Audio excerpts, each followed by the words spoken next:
ఆంధ్రప్రదేశ్ను hitech manufacturing హబ్గా మార్చే లక్ష్యంతో రాష్ట్ర ఐటీ ఎలక్ట్రానిక్స్ శాఖ మంత్రి నారా లోకేష్ రష్యాలో పర్యటిస్తున్నారు.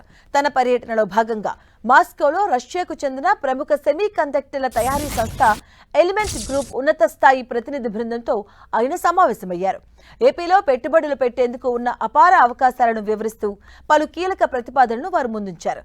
ఎలిమెంట్ గ్రూప్ ప్రెసిడెంట్ ఖగోస్ వలేక్ అలాగే ఇతర డైరెక్టర్లతో భేటీ అయిన మంత్రి లోకేష్ రాష్ట్రంలోని వివిధ ప్రాంతాల్లో తయారీ డిజైన్ యూనిట్లను స్థాపించారని ఆహ్వానించారు.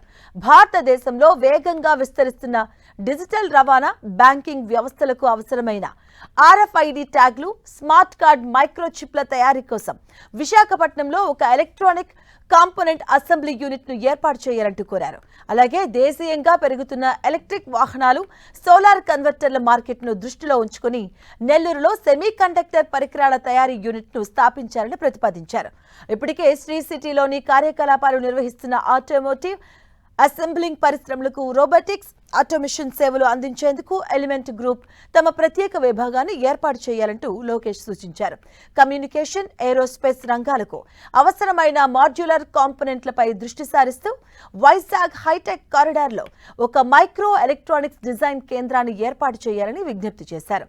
అమరావతి స్మార్ట్ సిటీ నిర్మాణంలో భాగంగా హార్డ్వేర్, IoT మౌలిక సదుపాయాల కల్పనలో భాగస్వామ్యులు కావాలని కోరారు. ఇందుకు అవసరమైన మైక్రో కంట్రోలర్లు, డేటా ఇన్ఫ్రాస్ట్రక్చర్ను సరఫరా చేయాలంటూ విన్నవించారు.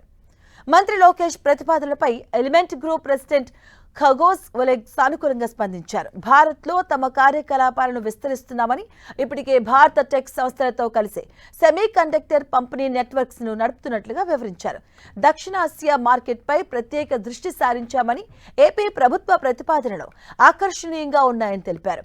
తమ సంస్థ ఉన్నత స్థాయి బృందంతో ఈ ప్రతిపాదనలపై సమగ్రంగా చర్చించి త్వరలోనే సానుకూల నిర్ణయం తీసుకుంటామని ఎలిమెంట్ గ్రూప్ ప్రతినిధులు హామీ ఇచ్చారు.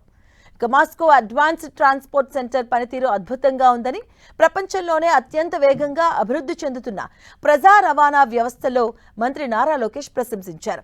భారత్లో కూడా ఇలాంటి సమగ్ర సాంకేతిక రవాణా వ్యవస్థలు అభివృద్ధి చేయాల్సిన అవసరం ఎంతైనా ఉందని ఆయన అభిప్రాయపడ్డారు. మాస్కోలోని ఈ అత్యాధునిక రవాణా అభివృద్ధి కేంద్రాన్ని సందర్శించారు. అలాగే మాస్కో అటానమస్ ట్రాన్స్పోర్ట్ సెంటర్ అభివృద్ధి, దాని ప్రత్యేకతల గురించి అధికారులు పవర్ పాయింట్ ప్రెజెంటేషన్ ద్వారా వివరించారు.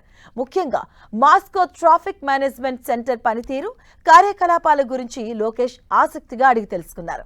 పర్యటనలో భాగంగా అక్కడి అధునాతన టికెటింగ్ సిస్టమ్స్ డెవలప్మెంట్ ల్యాబొరేటరీని ఆయన పరిశీలించారు.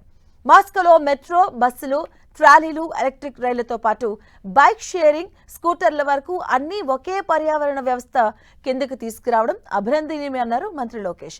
ప్రయాణికులు ఒకే మొబైల్ అప్లికేషన్ ద్వారా వాటన్నింటినీ సులభంగా ఉపయోగించుకునే సౌకర్యం కల్పించడం గొప్ప విషయం అంటూ ప్రశంసించారు. సరర్బన్ ప్రాంతాలను కూడా ప్రధాన నగరంతో అనుసంధానిస్తూ మెట్రోపై రద్దీని తగ్గించేందుకు దోహదపడుతున్న మాస్కో సెంట్రల్ డయామీటర్స్ ప్రాజెక్టు ఎంతో కీలకమని ఆయన అభిప్రాయపడ్డారు.